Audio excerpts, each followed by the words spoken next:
Okay. So what actually machine learning is that it allows to learn the data and make predictions and improve from experience without being explicitly programmed. अच्छा, अब machine learning के अंदर क्या है कि आपने एक स्पेसिफिक डाटा सेट लिया और आपने उसके हिसाब से अब आपको कोई ना कोई प्रिडिक्शंस चाहिए या आप उस हिसाब से एक स्पेसिफिक सॉफ्टवेयर को ट्रेन करना चाहते हैं। तो आपने using specific algorithms like scikit-learn और numpy and others and using specific optimization tools जिससे आपको ओवरऑल जो एक्यूरेसी रेट है वो इंक्रीज हो with in a minimum time period. आप एक स्पेसिफिक मॉडल को ट्रेन करते हैं ऑन दैट डाटा सेट और आप ओवरऑल प्रिडिक्शंस करते हैं। Coming to the history of machine learning, it all started in 1950s with Alan Turing's idea on artificial intelligence, which continuously has improved the accuracy by learning from thousands of examples of spams and non-spam emails. Uh, so there are three major types of machine learning. एक होती है आपके पास supervise learning, एक होती है आपके पास unsupervised learning और एक होती है आपके पास रीइंफोर्समेंट लर्निंग। सुपरवाइज लर्निंग में जो है आपके पास एक स्पेसिफिक जो डाटा होता है वो लेबल्ड होता है जिसके ऊपर आपने कंप्लीट मॉडल को ट्रेन करना होता है। You know what output you are going to get, at least उसके करीब करीब का आपका आउटपुट पता होता है, क्योंकि आपको पता है जब आप एक मॉडल ट्रेन कर रहे हैं तो वो आपको स्पेसिफिक या एग्जैक्ट आउटपुट कभी भी नहीं देता, उसके करीब करीब देता है। तो वो जो आउटपुट होती है वो आपको पता होती है कि यार इसके करीब करीब आपको एक स्पेसिफिक आउटपुट मिलेगी। And this is a method to a teacher supervising the learning process.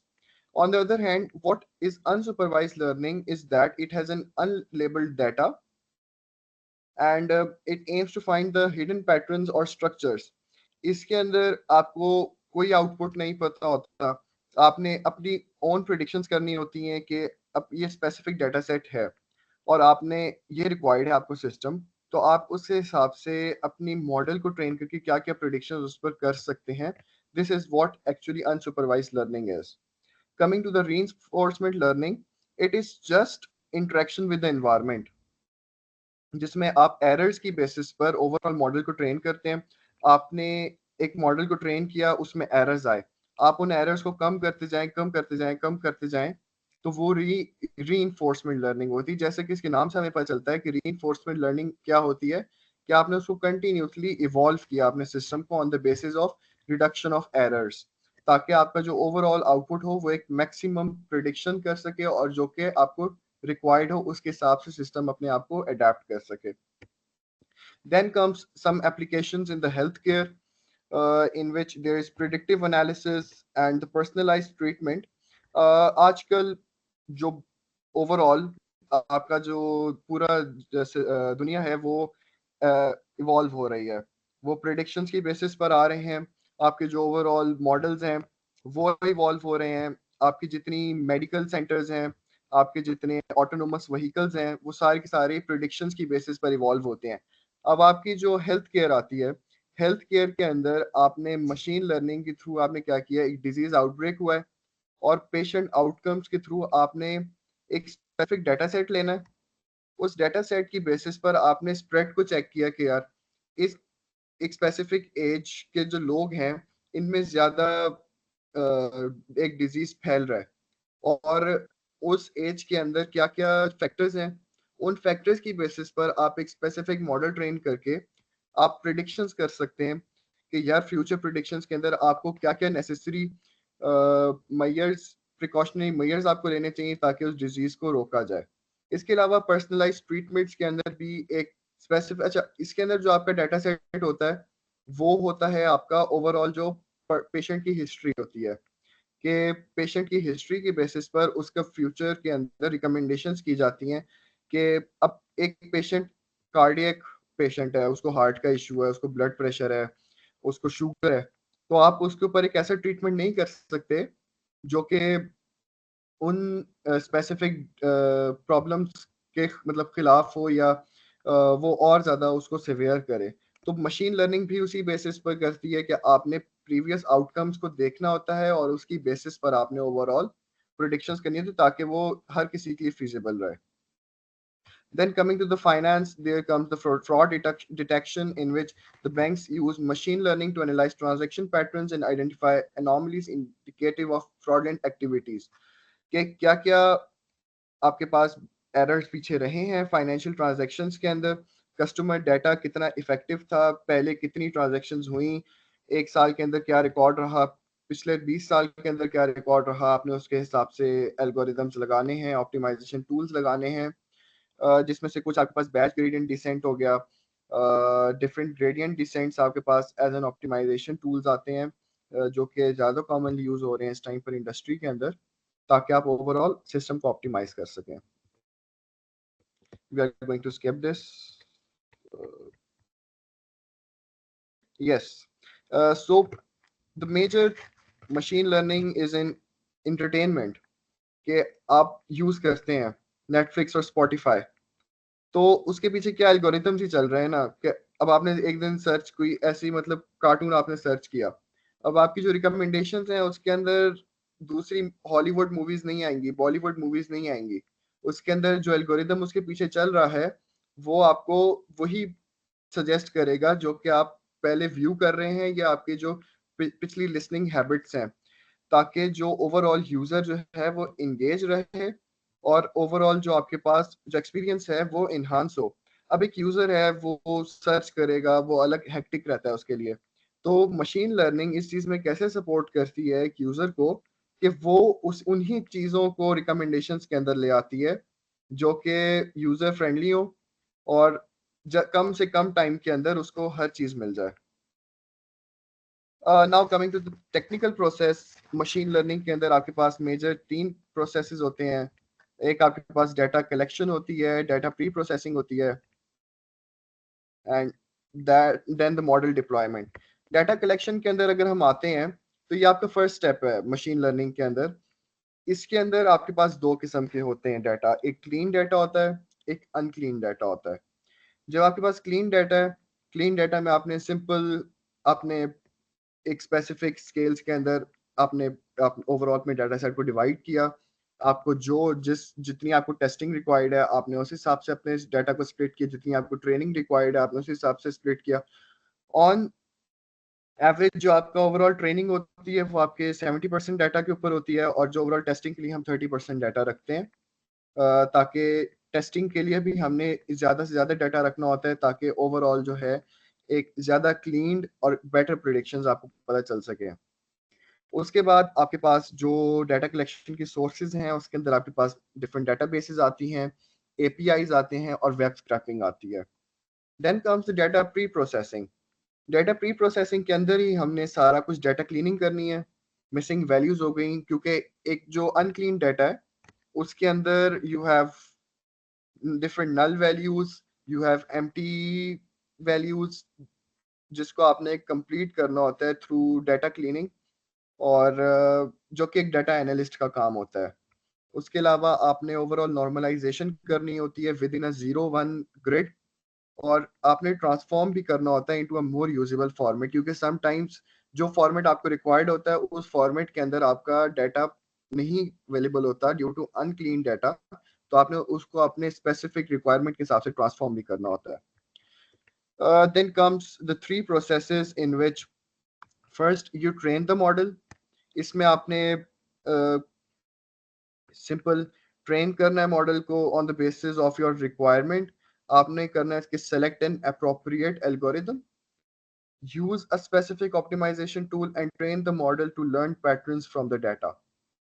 For the model evaluation, we assess the model performance using metrics like accuracy, precision and recall.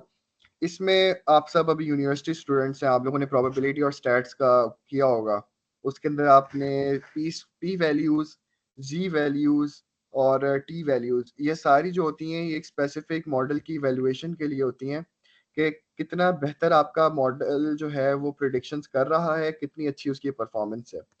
फिर आती है model deployment. What you do in model deployment is that you integrate the model into a production system to make predictions on new unseen data. It is just a testing of the system. ये आप testing करते हैं जो data set आपके पास होता है, 70% आपने training में लगा दिया, 30% आपके पास जो टेस्टिंग डाटा है अब आपने उस टेस्ट डाटा की बेसिस पर आपने मॉडल को टेस्ट करना है. If the overall model is satisfied, you deploy it using different deployment जो tools होते हैं जैसे Azure है Microsoft का, और इसके अलावा Amazon की अपनी वेब सर्विसेज हैं, उसकी बेसिस पर आप डिप्लॉय कर सकते हैं. Then after the pre-processing, there is the next step is to train the machine learning model. It involves the appropriate algorithm and feeding, जैसा कि मैंने आपको बताया कि एक specific algorithm है और feeding into training data. Then coming to the tools and frameworks, yes, the first one is the language in which you are going to uh, do the machine learning. इस time में जो सबसे feasible है वो Python है, क्योंकि overall जब आपने मॉडल ट्रेन करना होता है तो उसकी कोड लाइंस बहुत ज़्यादा होती हैं. Although it is not an optimized one, क्योंकि जो Python है it is a slow language overall जो ट्रेनिंग है, मगर स्टिल इसके अंदर वास्ट लाइब्रेरीज और फ्रेमवर्क्स हैं जो कि प्री एम्बेडेड होती हैं, तो आपको एक स्पेसिफिक किस्म का सपोर्ट हो जाती है जब आपने मॉडल ट्रेन करना है. Then TensorFlow and PyTorch are the libraries which are used in the deep learning. और ये जो है आपके पास बिल्डिंग और ट्रेनिंग न्यूरल नेटवर्क्स. जब आपने मशीन लर्निंग कर ली, डीप लर्निंग पर आप आ गए. अब जब आपने न्यूरल नेटवर्क्स को ज्वाइन करना यूजिंग CNN, उसके अंदर आपने टेंसरफ्लो और पाइटॉर्च का इस्तेमाल करना होता है ताकि आपका ओवरऑल जो सिस्टम है वो ज़्यादा एक्यूरेट रहे. Then comes scikit learn. Scikit learn जो है वो एक किस्म की ट्रेडिशनल मशीन लर्निंग लाइब्रेरी है, और ये वाइड रेंज ऑफ एल्गोरिदम्स को कवर करती है. ये लाइब्रेरी जो है इसके अंदर एक vast range of algorithms available हैं ताकि आप एक बेटर तरीके से अपना ओवरऑल सिस्टम को एम्बेड कर सकें. इसके बाद आपके पास आती है केस स्टडीज, जिसके अंदर आपके पास एक हेल्थ केयर की केस स्टडी आती है. Now suppose that you have a predictive capabilities. अब एक स्पेसिफिक डिजीज आउटब्रेक हुआ, पेशेंट की आउटकम्स आप देखते हैं, उसकी बेसिस पर आप टाइमली इंटरवेंशंस करते हैं, तो उसको हम प्रिडिक्टिव कैपेबिलिटीज कहेंगे. डाटा ड्रिवन इनसाइट्स में आप क्या करते हैं कि डाटा सेट की बेसिस पर आपने प्रिडिक्शंस करनी होती हैं कि आपको जो सोशल मीडिया पर डाटा मिला, आपके पास जो हेल्थ रिकॉर्ड्स हैं, ओवरऑल उसकी बेसिस पर आपने प्रिडिक्टिव मॉडल्स आपने डिजाइन किए. पब्लिक हेल्थ इम्पैक्ट पे अगर हम आए, तो what actually public health impact is that it helps the government and the healthcare providers respond more effectively to the public health crisis. The overall the point is that machine learning supports through predictive and the data driven insights in supporting the overall public health impact. जितना बेहतर आप overall उन specific points को लेकर अपने predictions करेंगे और उसको जो आपके डेफिसिट्स हैं उसको ओवरकम करेंगे, उतना बेहतर आपके हेल्थ केयर जो डिपार्टमेंट्स हैं वो रिस्पॉन्ड कर सकेंगे उन क्राइसिस को. Yeah, so coming to the main part of this presentation slide, we have a credit scoring.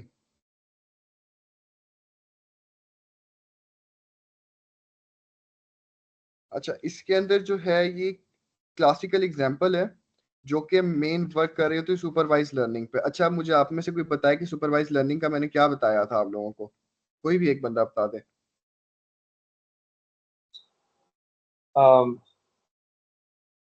Supervise learning का आपने बताया तो बेसिकली लेबल डेटा होता है, इसमें हम लिनियर रिग्रेशन और क्लासिफिकेशन प्रॉब्लम्स टैकल कर सकते हैं. ठीक है, तो इसमें जो हमारे पास, thank you so much. Now coming back to topic, credit scoring जो है वो ओवरऑल हमारे पास सुपरवाइज लर्निंग पर ही काम कर रही है, in which the overall goal is to predict the credit worthiness of potential borrowers. The primary objective is to classify the customers into low risk and high risk categories based on their financial attributes such as incomes and savings. अब इसके अंदर जो हमारे पास overall ये जो हमें graphs दिख रहे हैं, इसके अंदर हमने ओवरऑल जो पोटेंशियल पीपल हैं उनको हमने हाई रिस्क और लो रिस्क में डिवाइड किया हुआ है. इसमें जो सबसे पहले आपके पास आता है वो आती है डाटा कलेक्शन. अब जब आपने क्लासिफिकेशन करनी है तो उसके अंदर आपके पास दो दो चीजें आती हैं. सबसे पहले एक आती है data collection and pre processing. Data collection के अंदर आपने सिंपल डाटा कलेक्ट किया, इसके अंदर क्या क्या डाटा हो सकता है कि आपकी एक पर्सन की इनकम होगी, एक पर्सन की सेविंग्स हो सकती हैं, उसकी एज हो सकती है, एम्प्लॉयमेंट हिस्ट्री हो सकती है, क्रेडिट हिस्ट्री हो सकती है। Then you do the labels. इसमें जो बाइनरी लेबल्स होते हैं वो डिफॉल्टेड पीपल के लिए भी हम ले सकते हैं और नॉन डिफॉल्ट के लिए भी ले सकते हैं। अच्छा, बाइनरी लेबल्स का अगर मैं आपको बताऊं तो बाइनरी लेबल्स वो होते हैं जो कि एक स्पेसिफिक किस्म की क्लासिफिकेशन के अंदर इस्तेमाल होते हैं for specific pointing to a specific class या डोमेन, ताकि हम डिस्टिंग्विश कर सकें दो आइडेंटिटीज के दरमियान। तो उसके बाद हमारे पास आती है डाटा प्री प्रोसेसिंग। जब हमने डाटा प्री प्रोसेसिंग कर ली, उसके बाद ओवरऑल मॉडल ट्रेन करके जो हमने ग्राफ्स प्लॉट किए, उसकी बेसिस पर जो हमें आया है वो ये है कि अगर आपने इनकम ली ऑन द एक्स एक्सिस, आपने सेविंग्स ले ली on the y axis, if you have the income greater than theta 1 and the savings greater than theta 2, then you have a low risk, else you have a high risk of survival. इसमें ये चीज है कि survival rate पे आपने distinguish करना है कि एक पर्सन है, अगर उसकी इनकम कम है और उसकी सेविंग्स भी कम है, then he has a high risk of survival. Else, if a person has greater savings and he has a greater income, then he has a low risk in the survival. He can live a better life. तो इसके अंदर हमने यहाँ पे ये line plot करके सिर्फ हमने डिस्टिंग्विश किया है कि हाँ भाई, ये वाला जो पार्ट है ये आपका हाई रिस्क पीपल में चला जाएगा डिस्क्रिमिनेशन, और ये जो है वो लो रिस्क के अंदर आपके पास डिस्टिंग्विश हो जाता है। सो नाउ कमिंग, इस स्लाइड में से अगर किसी का कोई क्वेश्चन है तो मेरे से आप पूछ सकते हैं।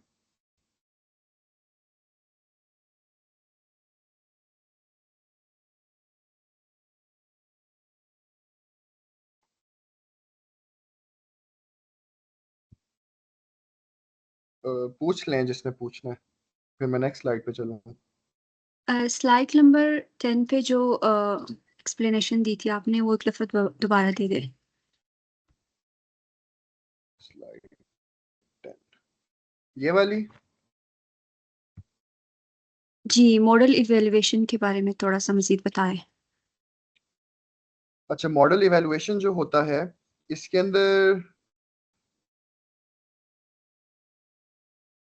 इसके अंदर आपने क्या करना है कि आपने एक स्पेसिफिक उसकी बेसिस पर आपने मॉडल को ट्रेन किया। अब आपने इसमें करनी होती है टेस्टिंग, और वो टेस्टिंग मैंने जैसे आपको बताया था कि आपने एक स्पेसिफिक डाटा सेट जो आपके पास होता है, तो आपने उसकी बेसिस उसको आपने डिवाइड करना होता है टेस्टेड डाटा और ट्रेनिंग डाटा के अंदर। 70% जो आपके पास होता है वो आप इस्तेमाल करते हैं ट्रेनिंग के अंदर, और जो 30% डाटा होता है उसको आप इस्तेमाल करते हैं टेस्टिंग के अंदर। जो इसके अंदर है मॉडल एवेलुएशन, उसके अंदर आप उसकी स्ट्रेंथ्स और वीकनेस देखते हैं कि हाँ भाई, क्या ये हमारा जो मॉडल है वो एक्यूरेसी उसकी 95 टू 100% के दरमियान आ रही है, जितना हमें चाहिए था, उसकी एफिशिएंसी वो एफिशिएंसी रीच कर रहा है कि नहीं कर रहा। इसके अलावा ये है कि model valuation is just showing that how better a model performs in its task. You can use both the tested data or just your own personal data कि आप उसके अंदर उसको डालें और उसकी बेसिस पर आप कर सकें। अब इसके अंदर भी हमारे पास दो किस्म की चीजें आती हैं कि या तो आपने अपने मॉडल के अंदर एरर फाइंड करना ही करना है, तो उसके हिसाब से आपका क्या टेस्टेड डाटा होगा, या आपने अपने मॉडल को बस एक टेस्ट पास करवाना है कि हाँ, जो मेरा डाटा सेट है उसकी बेसिस पर ये कंप्लीट हो रहा है, तो उसके लिए आपका एक अलग टेस्ट डाटा होता है। मतलब दोनों केसेस में आपके ओवरऑल जो टेस्ट डाटाज होंगे वो डिफरेंट होंगे। इसके अलावा और कोई सवाल? अस्सलाम वालेकुम। वालेकुम अस्सलाम। तो मेरा सवाल ये है सर कि जो रीइंफोर्समेंट लर्निंग है उसमें जो हम लैब डेटा ले रहे होंगे वो लेबल होगा कि हम लेबल होगा, और सेकंड ये कि मुझे आप मॉडल डिप्लॉयमेंट हम मुझे आवाज नहीं आ अब आ रही है। रही। दोबारा बोलिएगा, थोड़ा सा ऊंचा बोल लें। मैं ये कह रहा था जो रीइंफोर्समेंट लर्निंग है उसमें डेटा सेट जो हम ले जी रहे जी। होंगे लाइव वो लेबल्ड होगा कि अनलेबल होगा। सेकंड ये क्वेश्चन है कि ये मॉडल डिप्लॉयमेंट में हम किसी सिस्टम के साथ डायरेक्ट इंटीग्रेट कर सकते हैं या फिर उसको वेब सर्विसेज पे अपलोड करना लाजमी है।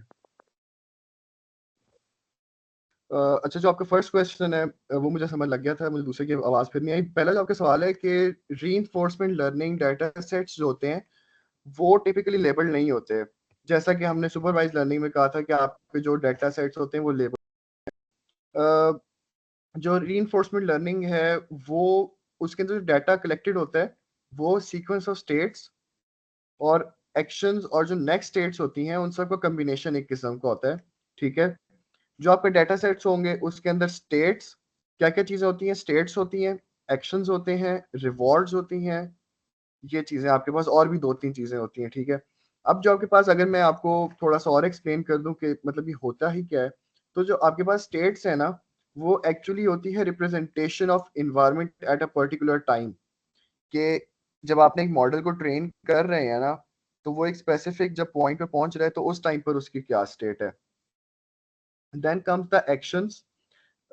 एक्शंस जो होते हैं वो एक किस्म की चॉइसेस होती हैं जो कि एजेंट मतलब उस जो चॉइस बनाता है उस एट ईच स्टेट।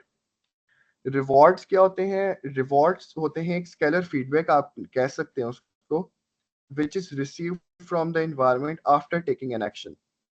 और इसी तरह फिर आपके पास नेक्स्ट स्टेट्स और डन स्टेट्स आती हैं कि नेक्स्ट स्टेट आपका इन्वायरमेंट किस तरह उसको ऑल्टर करेगा, और डन स्टेट के आपका जो ओवरऑल एपिसोड है वो कंप्लीट हो गया है कि कंप्लीट नहीं हुआ।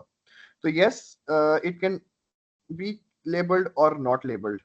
इसके अंदर स्पेसिफाइड नहीं होता कि आपका जो डाटा है वो लेबल होना चाहिए कि नहीं होना चाहिए, क्योंकि जैसे मैंने आपको बताया था रीइंफोर्समेंट लर्निंग जो होती है वो एरर एरर की बेसिस पर अपने आप को इम्प्रूव करती है कि जितने एरर जनरेट होंगे नेक्स्ट टाइम एरर होने चाहिए ताकि एक्शन है। आपका सेकंड क्वेश्चन मुझे दोबारा पूछेगा। सेकेंड क्वेश्चन ये है कि मॉडल डिप्लॉयमेंट के लिए वेब सर्विसेज पे डिप्लॉय करना जरूरी है या डायरेक्ट किसी सिस्टम के साथ हम इंटीग्रेट कर सकते हैं। फॉर करो अगर हम कोई डेस्कटॉप एप्लीकेशन बना रहे हैं तो मॉडल डायरेक्ट उसके साथ इंटीग्रेट हो सकता है।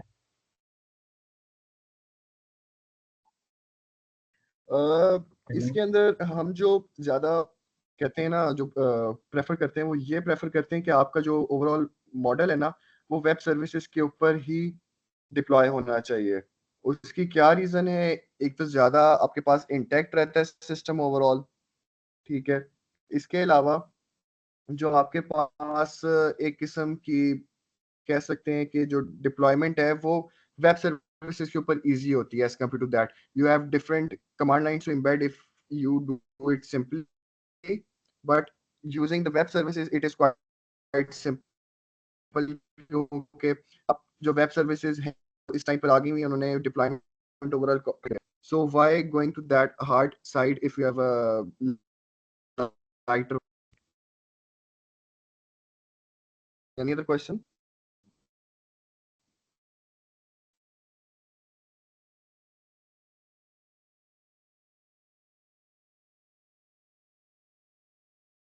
अच्छा, तो मैंने पूछना था इस बारे में कि जहाँ पे चलें फिर हमारा जो नेक्स्ट डेटा स्लाइड पर चलते हैं। हेलो।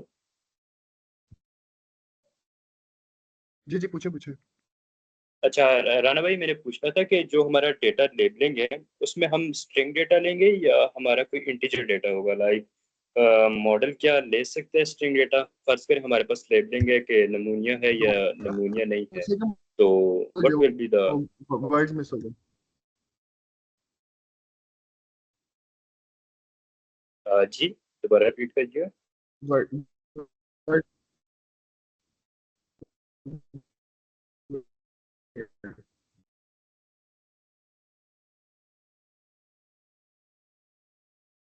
जस्ट लीव इट, मुझे अभी खुद डिस्टॉर्शन हो रही है वॉइस में। मैं थोड़ी मिनट बाद आपसे क्वेश्चन पूछता हूँ, आप बाद में बताएं। अभी मुझे खुद इशू मैं हो रहा बता है। देता हूँ। वर्ड्स अगर कोई डेटा हमारे पास वर्ड्स में आता है, उसको हम उसको हम नंबर्स में कन्वर्ट करते हैं। Like encoding process. हाँ, इनकोडिंग प्रोसेस। मुझे आपकी आवाज नहीं है, दोबारा आप जो स्टार्ट होगी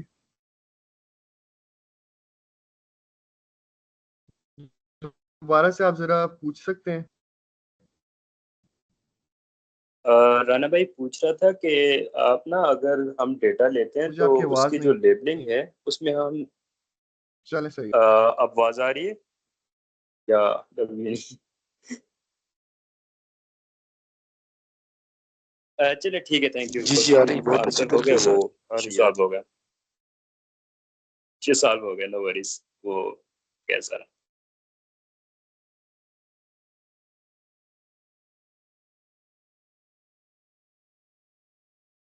डिसेंट के ऊपर आते हैं, which is one of the most optimization tool used in training the machine learning models.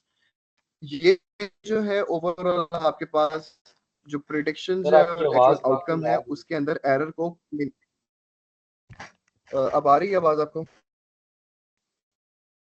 आ रही है लेकिन वो लैग हो रही है बीच में। अच्छा चलें, अब एक मिनट, हाँ अब आ रही है आवाज आपको, क्लियर है? आई थिंक सो, हाँ। या सर अच्छा तो बैच ये ग्रेडियंट स्लाइड डिसीजन, ये बैच स्लाइड किस बारे में है? फर्स्ट स्लाइड मिस कर दिया था मैंने। वो है कंटेंट है सिर्फ, बैच ग्रेडियंट ओके डिसेंट है, ऑप्टिमाइजेशन टूल है ये। So what actually batch gradient descent does is that it minimizes the errors between predictions and actual outcomes. अब हमें पता है कि हमारे पास predictions भी हैं, actual outcomes भी हैं, तो मुझे बताएं कि ये कौन सी टाइप ऑफ मशीन लर्निंग है। मुझे कोई एक बंदा बता दे कि बैच ग्रेडियंट डिसेंट कौन सी वाले में लगता है अगर हमारे पास एक्चुअल आउटकम्स पड़ी नहीं है तो। Supervise. Supervise learning. Yes, supervise learning के अंदर डेटा पड़ा हुआ है जो तो BGT, supervise. Yes, supervise learning. तो बैच ग्रेडियंट डिसेंट जो है वो सुपरवाइज लर्निंग के अंदर इस्तेमाल होगी ताकि जो एक स्पेसिफिक आपके पास पहले से डाटा सेट के अंदर डाटा पड़ा हुआ है और जो प्रिडिक्शंस हुई हैं उनके दरमियान जो एरर्स है वो उनको मिनिमाइज कर सके। ठीक है, ये आप लीनियर रिग्रेशन के अंदर भी इस्तेमाल कर सकते हैं और सुपरवाइज लर्निंग ओवरऑल जो है एक उसके अंदर आपका बैच ग्रेडियंट डिसेंट आपका इस्तेमाल होता है। So what actually batch gradient decent means, अगर हम उसको इस इन तीनों वर्ड्स को सेपरेट करें तो बैच का मतलब तो आपको पता है कि एक entire training data set. Gradients होते हैं जो आप डेरिवेटिव लेते हैं with respect to weight of a specific entity, और डिसेंट होता है डिक्रीजिंग फैक्टर। तो बैच ग्रेडियंट डिसेंट के अंदर आप क्या करते हैं कि आप एक ओवरऑल जो एंटायर ट्रेनिंग डाटा सेट है उसका डिक्रीजिंग फैक्टर लेते हैं और उसके डेरिवेटिव को कंपेयर करते हैं with others with respect to the weight, और उसके हिसाब से आप ऑप्टिमाइज करके ओवरऑल एल्गोरिदम को एक बेटर प्रिडिक्शंस कर सकते हैं। Yes, so it works on the basis of principle of straight line. अब सपोज करें कि आपने एक घर की प्रिडिक्शंस करनी है कि घर की प्राइसेस होती है ना, अब आपको एक स्पेसिफिक नंबर ऑफ बेडरूम्स चाहिए, एक स्पेसिफिक नंबर ऑफ उसका एरिया है। अब हम एक अगर स्पेसिफिक उसकी एक एंट्री लेते हैं जो कि एरिया है ये, और जो कि हमने एक्स एक्सिस पे लिया है और प्राइस को हम कंपेयर करते हैं ऑन वाई एक्सिस, तो अगर हम यहाँ पर दो चीजें हैं, एक हमारे पास आता है वेट और एक आती है बाइसनेस। बाइसनेस और वेट का ये है कि हमने ये जो है आपका है एक्चुअल डाटा जो आपके पास आएगा, ठीक है, और यहाँ पे आपने प्रिडिक्शंस करनी है थ्रू अ स्ट्रेट लाइन कि ये आपकी एक एक्यूरेट लाइन है जहां पर zero error between the predicted and actual data होगा। तो हमने ऑप्टिमाइजेशन इसकी करते जाना है, एक स्पेसिफिक ट्रेनिंग के बाद ये जितने पॉइंट्स हैं वो इस लाइन के ऊपर लाइक करना शुरू कर देंगे Aahista Aahista. So this is actually what I want to explain in that is that हमारे पास जो बैच ग्रेडियंट डिसेंट का जो फॉर्मूला है जो हम अपने मॉडल ट्रेनिंग के अंदर इस्तेमाल करते हैं वो हमारे पास आता है in terms of weight and biases, and it is 1 over m into the predicted this is the actual value y and this is the predicted value जो कि हमारे पास मॉडल ट्रेनिंग से आती है। और m जो है आपके पास ये स्लोप है जो आप जिससे हम आपने स्ट्रेट लाइन या ओवरऑल जो आपके पास डिस्टेंस आता है बिटवीन, आप कोई भी दो एंट्रीज ले लें, एक ये ले लें एक ये ले लें, इन दोनों को जब आप कंपेयर करेंगे तो जो इनका डिफरेंस या स्लोप आती है वो यहाँ पे m है एक्चुअल में। और जो 2 है ये एक स्पेसिफिक बाउंडेड वैल्यू नहीं होती, आप इसको 2 भी रख सकते हैं, आप इसको 4 रख सकते हैं। ये डिपेंड करता है कि आपने अपनी कॉस्ट को कितना मिनिमाइज कर सकते हैं। मतलब अगर आपकी कॉस्ट ज्यादा आ रही है ना, बहुत ज्यादा आ रही है, तो आप इसको जो 2 की जगह एक बड़ी वैल्यू भी रख सकते हैं इन अ मल्टीपल ऑफ 2, ताकि उसकी कॉस्ट मिनिमम रहे और वो ओवरऑल एक किस्म का एक मतलब एक लेवल पर रहे कि मतलब अगर एक वैल्यू की कॉस्ट कम हो रही है तो वो किसी और उसकी भी कॉस्ट आपकी उस हिसाब से ऑल्टर कर सके। Then comes the positive slope and the negative slope. We have the weights, this, and overall pricing in terms of that. अब ये हमारे पास इनपुट आप कह सकते हैं, किस्म का ये हम आउटपुट कह सकते हैं। अब जब आपके पास इनपुट की वैल्यू है और आपके पास अल्फा जो है वो एक किस्म का आपके पास ऑप्टिमाइजर होता है इसके अंदर, जिसकी वैल्यू हमने बहुत कम ली हुई होती है, ताकि हमारे पास जो एक्चुअल प्राइस वैल्यू है और जो ओवरऑल प्रिडिक्टेड वैल्यू जो इससे निकलती है वो क्लोज रहें। अब जब आपने डेरिवेटिव ले लिया इसका, जब स्लोप पॉजिटिव होगी तो इसका डेरिवेटिव भी पॉजिटिव रहता है, तो यहाँ पर आपका एक पॉजिटिव नंबर आ जाता है, क्योंकि ये एक बहुत छोटी वैल्यू होती है जिस वजह से इसमें से जो डिफरेंस है वो काफी कम रहता है।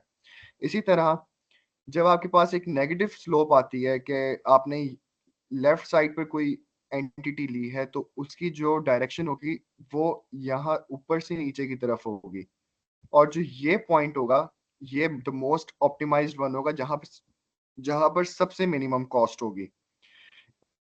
इसी तरह जब आप पॉजिटिव साइड से आएंगे तो आपने उसकी ऑप्टिमाइजेशन इस तरह करनी है कि वो इस पॉइंट पर आकर लाई करे, ताकि यहाँ, क्योंकि यहाँ पर सबसे मिनिमम कॉस्ट होगी यहाँ इस पॉइंट पर। Then we have the advantages. अच्छा, आप में से किसी को मिनिमम वैल्यूज का पता है? लोकल मिनिमा जो होती हैं values,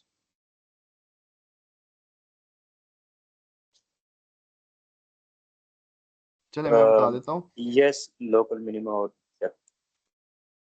So what actually local minimum value is that it is the convergent point of overall global convex functions, convex cost functions जो होते हैं, इसके अंदर एक स्पेसिफिक जो मिनिमम कॉस्ट वैल्यूज होती हैं उनको हम लोकल मिनिमास कहते हैं। अब जो बैच ग्रेडियंट डिसेंट है, it actually works on a large data set. When you have a large data set, then you need a multiple local minimas.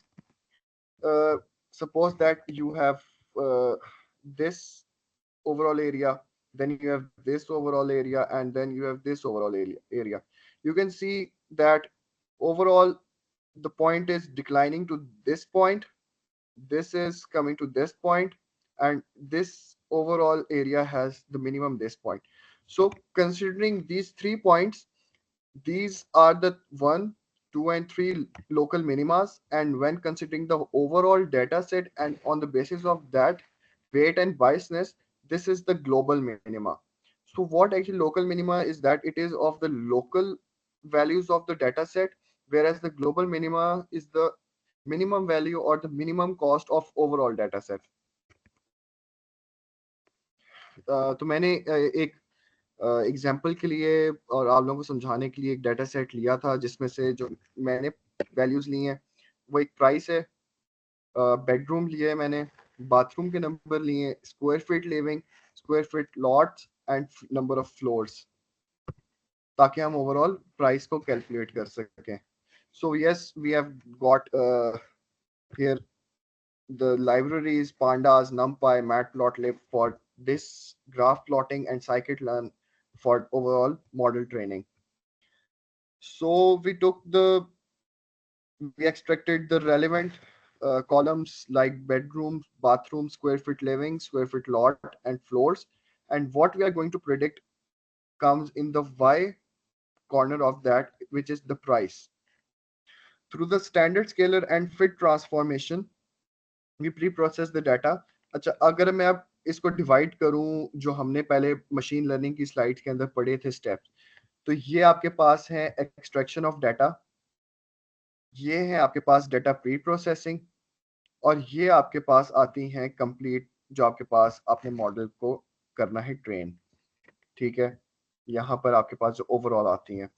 अब यहाँ पर जो आपके पास आपने एक स्पेसिफिक उसका वेट ले लिया, उसकी बायसनेस जो आपने पहले जीरो रखी, biasness is actually the overall general error कि वो कितना बायस्ड है अपनी एक्चुअल वैल्यू से।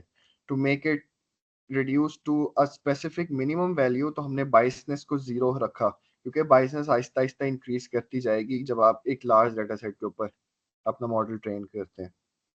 Then comes the learning rate and number of iterations. मैंने अपने उसके लिए 100,000 आइट्रेशंस रखी थी। Stopping criteria was 1 into -5। फिर ये स्पेसिफिक फर्दर मैंने फंक्शंस कुछ लगाए थे, ये मैं आप लोगों को स्लाइड शेयर कर दूंगा, तो आप लोग इसको खुद भी इंप्लीमेंट करके देख लेगा, मैं इसकी फाइल भी शेयर कर दूंगा। तो उसके बाद हमने जब इसकी कॉस्ट एनालिसिस की है, तो आप देख सकते हैं कि ओवर 100,000 आइटरेशंस उसकी कॉस्ट गिरती जा रही है। जब 0 आइटरेशंस थी तो उसकी कॉस्ट ऑलमोस्ट 2.1 और 2.2 के दरमियान थी। 20,000 आइटरेशंस पर वो 1.5 पर आ गई। इसी तरह वो उसकी कॉस्ट डिक्लाइन हुई है, और यहाँ पर आपका पता चलता जा रहा है कि आपका सिस्टम अब ऑप्टिमाइज हो रहा है और एक मिनिमम कॉस्ट पर आ रहा है। फिर मैंने प्रिडिक्शंस किस तरह करवाई इससे कि ये तो हो गया आपका ओवरऑल इम्प्लीमेंटेशन का पार्ट। अब जब आपने उसकी करनी है टेस्टिंग, तो मैंने टेस्टिंग के लिए जब उसको चेक किया, तो उसको मैंने अपने रिक्वायर्ड एक नंबर दे दिया कि मैंने उसको अपना इनपुट लिया कि मैंने उसका नंबर ऑफ बेडरूम्स दिए 3, नंबर ऑफ बाथरूम्स दिए 4, उसको एक स्पेसिफिक स्क्वायर फिटेज दिया 1200 का, और जो लॉट है वो 850, नंबर ऑफ फ्लोर्स 3। तो जो उसने प्रिडिक्टिव प्राइस दी थी वो मुझे ये दिए। जब मैंने उसको डाटा सेट से चेक किया तो वो तकरीबन 42-43,000 के करीब करीब ही थी। तो इससे हमें क्या पता चलता है कि आपका जो सिस्टम है वो एक बेटर प्रेडिक्शंस कर रहा है और उसकी एक्यूरेसी काफ़ी अच्छी है। अब अगर मैं आपको इसकी एक वीडियो दिखा दूं कि ये कैसे हुआ था ओवरऑल प्रेडिक्शंस मॉडल ट्रेनिंग वगैरह।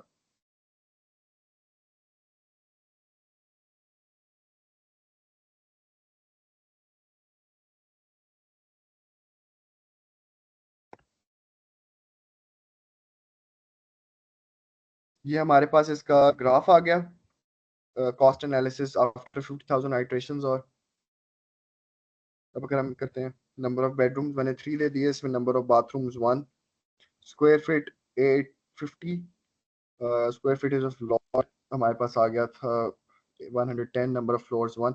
तो हमारे पास प्रेडिक्टिव प्राइस आ गई, एक मिनट, 17,017,8866। जब मैं ये जो जब इसको मैंने इसकी एक्यूरेसी मैंने चेक की तो ये थी तकरीबन 98%, 98 पॉइंट समथिंग थी। तो जब इसको मैंने डाटा सेट से चेक किया तो इसकी जो वैल्यू थी ना वो थी 17,3 समथिंग थी। तो इसकी एक क्लोज वैल्यू मेरे पास आ गई थी, जिससे मुझे हो गया कि हाँ यार ये सिस्टम सही से काम कर रहा है, एक बेटर प्रेडिक्शंस कर रहा है। So concluding that overall batch gradient descent is an optimization tool which converges all the local minimum values of a convex function to a specific global value, which is a global minimum, reducing it to a minimum cost function so that we have a better implementation and a better predictions with improved efficiency and accuracy. So yes, thank you, and we are off to questions.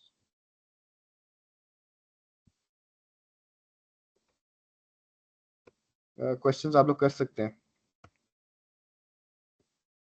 Sir, I just wanted to know कि हम बेशक के पास हमें मिल रहे हैं, इसमें we'll go through each of the learning methods, supervised and supervised reinforcement. Sorry, can you repeat? Sir मैं बस पूछ रहा हूँ कि हमें सुपरवाइज्ड, अनसुपरवाइज्ड और रीइंफोर्समेंट इन तीनों के टास्क्स मिलेंगे? हाँ जी बिल्कुल, अभी तो मैंने इसको बिल्कुल सिंपल रखा हुआ था क्योंकि काफी सारे मैंने पूछा भी था काफी सारों से, तो काफी सारों ने एमएल पे पहले काम ही नहीं किया हुआ ना।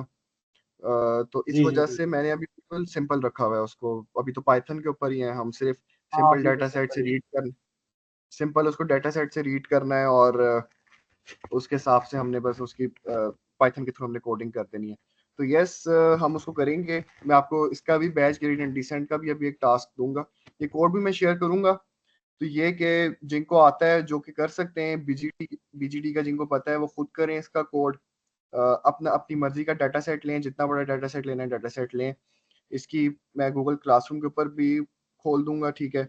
और इसकी कंप्लीट इम्प्लीमेंटेशन की वीडियो, मॉडल ट्रेन जो हो रहा है, मुझे इसका कॉस्ट एनालिसिस का ग्राफ, कि किस तरह इसकी कॉस्ट कितने स्पेसिफिक आइट्रेशंस के बाद मिनिमम हो गई है वो, और कोड, ये ये सब चीज़ों की ना मैं खोलूंगा एक स्पेसिफिक। मेरे ख्याल में आप लोगों को वीक या ऑलमोस्ट 1.5 वीक के आप लोगों को डेडलाइन दूंगा, तो उसमें आप लोग मुझे बैच क्रिएट एंड डिसेंट पे भी काम करके देंगे, ठीक ताकि है, एक थैंक यू। बेटर रहे।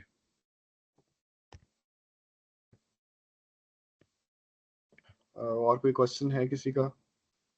अस्सलाम वालेकुम। वालेकुम अच्छा सर, सलाम। मैं ये पूछना चाह रहा था कि ये भी जो हम बैच ग्रेडिएंट डिसेंट का देख रहे थे, तो ये अब हम जितनी ज़्यादा इसकी आइट्रेशंस को इंक्रीज करेंगे, उसमें ये जो मॉडल हमारा है वो ज़्यादा ओवरफिट नहीं होता जाएगा?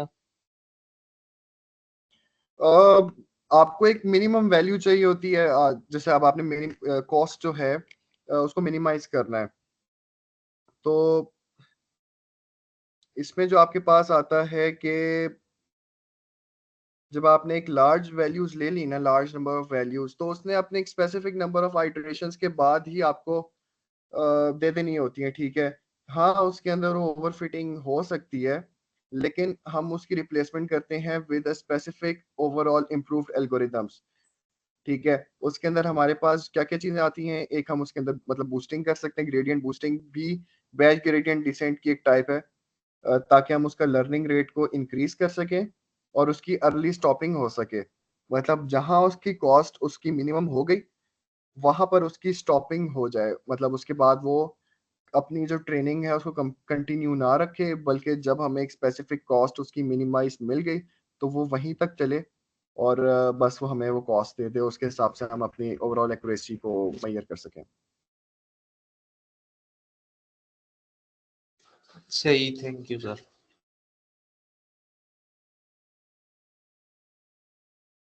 सर जी जी। सर मुझे आपसे फ़्लो पूछना था इस सेशन का। जैसे यहाँ पे जैसे मैं हूँ, मैंने अभी एमएल स्टार्ट नहीं करी है। मैं अभी नमपाई पांडास टाइप की लाइब्रेरीज पढ़ा था पाइथन के अंदर। तो जो आपने पढ़ा है वो काफ़ी एडवांस है मेरे लिए। तो क्या हम सीक्वेंशियल मैनर में इस प्रोग्राम को फॉलो करेंगे कि हम लोग पहले ट्रेनिंग करना सीखेंगे, फिर हम लोग आगे जाएंगे, या ये बिगनर फ्रेंडली प्रोग्राम नहीं होगा हमारे लिए, जो हमने स्टार्ट नहीं किया है अभी तक एमएल? नहीं नहीं, ये बिल्कुल मैंने बताया ना, जैसे कि अभी हमने बिल्कुल स्टार्ट किया है।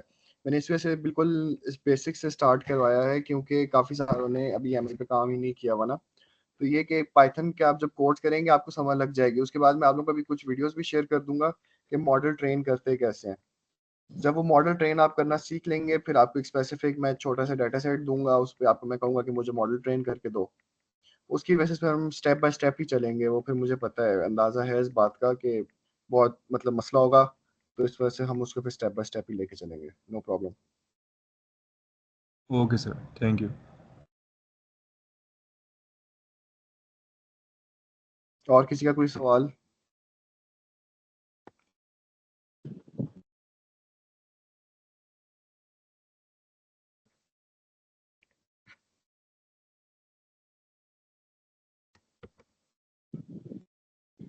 हमारा 3 महीनों के अंदर जो हम लोगों ने चीज़ें कवर करनी है, उसका कोई स्केड्यूल है या कोई करिकुलम है कि हम क्या क्या चीज़ें कवर करेंगे, या फिर शेयर कर सकते हैं आपको हमारे साथ? मुझे जो ओवरऑल हैं बाइट वाइज के, उनको मैंने पूछा था, मैंने उनसे पूछा था कि ओवरऑल रोड मैप अगर मैं शेयर कर दूं, तो उन्होंने कहा था कि नहीं, ओवरऑल रोड मैप शेयर ना करें। एक स्पेसिफिक आप उनको मतलब टास्क वगैरह आप उनको देते जाएं, ताकि वो उसके अंदर ज़्यादा इंटरेस्ट लें। अब एक स्पेसिफिक रोड मैप रहेगा, तो जो मतलब जिनको काम आता है ना, तो वो काम नहीं करेंगे, क्योंकि ये बात एक्सपीरियंस है, हम भी नहीं करते थे। अगर एक स्पेसिफिक रोड मैप आता था, हम कहते थे यार थोड़ा डिफिकल्ट टास्क आएंगे फिर हम वो शुरू कर देंगे। तो उस चीज़ से बचने के लिए हमने अभी मतलब कर दिया कि रोड मैप नहीं दे रहे, एक स्पेसिफिक टास्क मैं आप लोगों को दे देता हूँ। अभी मैंने गूगल क्लासरूम के ऊपर भी कर दिया था। तो अब ये कि आप लोगों को मैं डेली के डेली टास्क दे दिया करूंगा, या 1-2 दिन की डेडलाइंस वगैरह इस तरह ही चलेगा। तो मैं पूछ लूंगा, अगर रोड मैप की अगर वो मुझे कह देते हैं शेयर कर देते तो मैं आपको कर दूंगा। ठीक है, और हफ्ते में हमें कितने टास्क मिलेंगे? ये डिपेंड करता है, जितने हो गए उतने दे देंगे आपको। ये मुझे अंदाजा नहीं है कि कितने हो सकते हैं इसमें। वैसे मैंने रोड मैप बनाया हुआ है, उसके अंदर हैं अच्छे खासे हैं टास्क। आगे अभी एमएल स्टार्ट हो जाएगी, मॉडल ट्रेनिंग वगैरह। ठीक है, so we should expect around 2 tasks weekly, right? Yes, almost 2 to 3 task. अगर बीच में ठीक है, जैसे सही है। थोड़े बड़े वाले में आपको प्रोजेक्ट्स दे दूंगा, तो वो फिर उसमें एक वीक आप लोगों को डेडलाइन मिल जाएगी। ठीक है, ठीक है, ठीक है, थैंक जी यू। अहमद। अस्सलाम वालेकुम सर। वालेकुम अस्सलाम। सर मैं भी जो है एमएल से बिल्कुल बिगिनर हूँ, बल्कि बिल्कुल पता ही नहीं है, जिस तरह अली भाई ने कहा है। अभी भी आपने ये कुछ स्लाइड्स के अंदर ये डेरिवेटिव्स और ये अल्फ़ा और बीटा वाली जो बातें की है, तो ये बिल्कुल ऐसे जैसे समझ नहीं आई। तो ये जी मैथ्स वाले जो काम हैं, ये जो आपने ये कोड्स की कुछ चीज़ें बताई हैं, तो इसके लिए भी आप जो मैथ्स वगैरह स्पेसिफिकली आपने नेगेटिव स्लोप वगैरह ये बातें बताई हैं, तो ये ज़रा समझने में ज़रा मुश्किल है। तो इसके लिए भी आप रिसोर्स वगैरह शेयर करेंगे? इसके आपके पास आती हैं एंड्रयू एनजी के भी कोर्सेज हैं आपके पास काफ़ी सारे। इसके अलावा मैं आपको खुद भी कर दूंगा। आप इसके लिए ना प्रोबेबिलिटी और स्टैट्स पे थोड़ा सा काम करें, क्योंकि अगर आपने मशीन लर्निंग पे काम करना है तो आपको एटलीस्ट पता होना चाहिए कि फार्मूलाज आपने इस्तेमाल कैसे करने हैं, और ओवरऑल आपने उसको सिस्टम में यूज़ कैसे करना है, कि कौन सा फार्मूला कहाँ पर यूज़ होगा, और किस कौन से अगर एक ही चीज़ के एक से ज़्यादा फार्मूलाज हैं तो किस फार्मूला को आप यूज़ करें ताकि उसकी सिंप्लिसिटी भी रहे और एक सिस्टम में इम्प्रूवमेंट भी आ सके। तो यस, तो उसके लिए एंड्रयू सर एनजी के कोर्सेज करें। ये सर अभी तो आवाज़ ज़रा सी कट गई है, तो लेकिन अगर आप वो ग्रुप में इसका लिंक वगैरह कोई हो तो सेंड कर दें। ठीक है, मैं कर दूंगा।